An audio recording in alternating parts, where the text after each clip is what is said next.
How good is the new cell that is releasing with Frost Escalation? That's the question we'll be tackling today.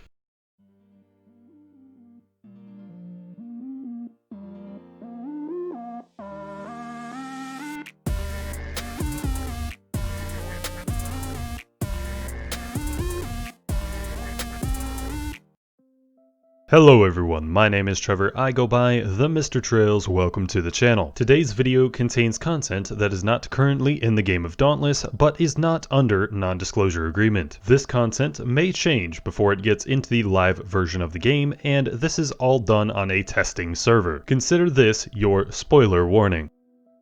So we've got a new cell coming into Dauntless, folks. As is tradition with the Keystone Behemoths, their head armor piece features a brand new cell. If you want to see all of the action of Frost Escalation, check out my previous video. But the new cell contained within the armor pieces for the Keystone Behemoth is called Cascade. It is a utility cell which is found within the helmet and chest pieces for the Frost Escalation Keystone Behemoth. At Cascade plus 3, lantern holds will randomly generate 3 boosts, and these boosts can be a power boost, stamina boost, or healing boost. For each lantern hold, you will drop 3 boosts, and they can be duplicates of other boosts in the lantern hold, meaning you could get all of one boost type in one lantern hold, or you can get none of that boost type in a lantern hold. The stamina boost provides a temporary benefit of 0 stamina cost for 15 seconds when used at Cascade plus 4 or higher, and it appears as a yellow wisp on the ground. The healing boost gives a healing overtime effect with a base of 250 HP over 10 seconds and will appear as a green wisp on the ground. And the power boost is the strangest of them all. It's a red wisp that appears on the ground, so the description of the cell in the current experimental build says that the power boost is a possibility at plus 2 and plus 1. However, I did not ever see the power boost when at plus 2, so it's possible it's a plus 3 and up perk. When you pick it up, the effect claims to double damage on next 3 or next 5 hits, but this simply is not the case. The power boost seems to be an item damage type explosion, which means the damage is only affected by power, similar to a lantern. With a 3% power boost from the axe reforges, plus 15 power from the weapon tree, a skill level of 20, and a 100 power weapon, these explosions did around 555 to 560 damage against each of the training dummies. It didn't matter what attack was done, it did damage within this range at that power level, and it did the same amount of damage between when I was using it at plus 4 and at plus 6. With roughly a 50 advantage in power over the behemoth, the explosions deal somewhere in the neighborhood of 306 damage each. So Cascade is a unique cell in terms of getting multiple differing benefits at plus 4, plus 5, and at plus 6. At plus 4, the stamina boost duration gets an increase. At plus 5, the healing boost will now grant a shield. The shields granted stack with one another for 100 shield each time you pick up the buff,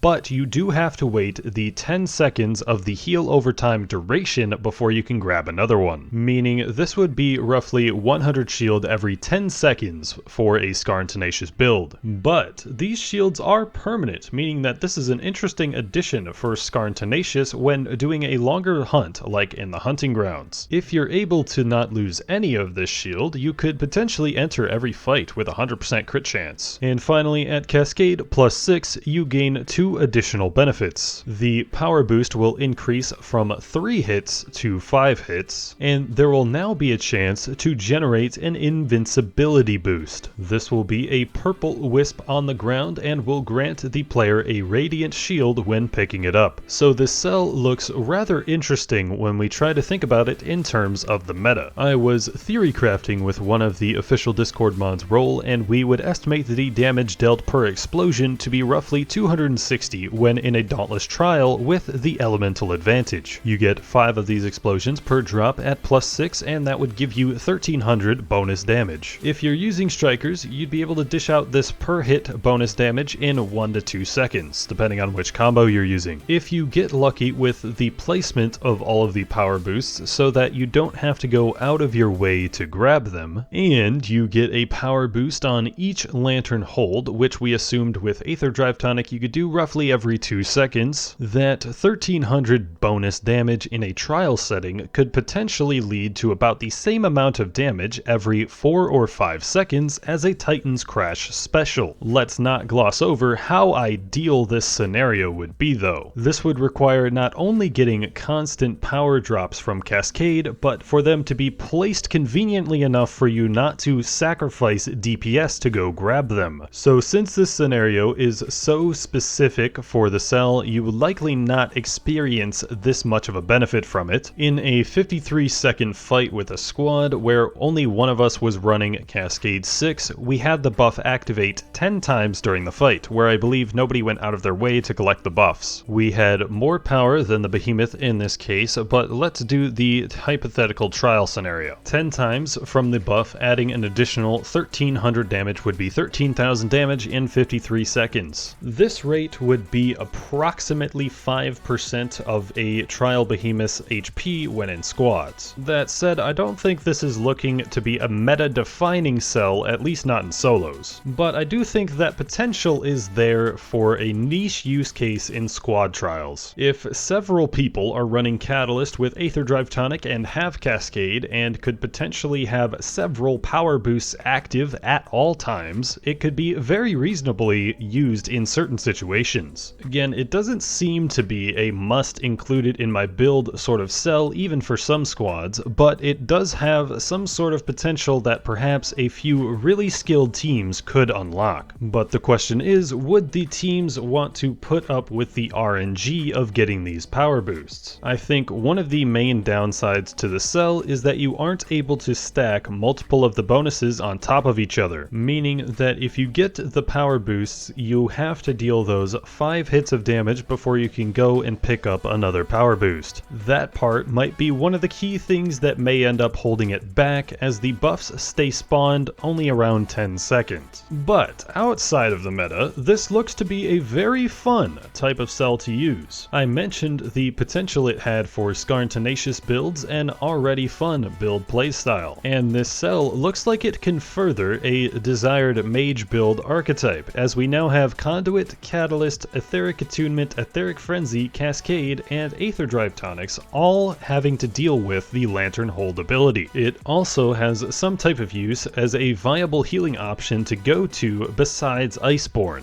During a run with a squad last night, I accidentally forgot any form of lifesteal during a 10 to 50 group run, but the healing gained from Cascade was actually enough for the entire run. And this is a support style cell that could actually have some potential usefulness. But again, to reiterate against support builds, in order to maximize this cell's support potential, the rest of your build needs to be purely DPS focused, since Lantern generation is based off of damage dealt. And if you run pure DPS with this cell, you could be dropping a ton of these little Skittles for other players to pick up, with the various effects of these Skittles seems to have some use at all levels of play. My final opinion on this cell is it seems to be fairly balanced. It doesn't seem overpowered to the point of always wanting to run it, but it doesn't appear to be completely useless either. Only time will tell for just how much potential this cell can have in the game of Dauntless. Thank you guys for watching, and if you enjoyed the video, consider leaving a like. And if you enjoy Dauntless content and are not subscribed already, consider subscribing to the channel. I post Dauntless content here every week. And you'll really want to get subscribed if you want to keep up with this early access coverage of Frost Escalation and the new changes coming with it. I've been Trevor, I go by TheMrTrails, and we will catch you guys next time.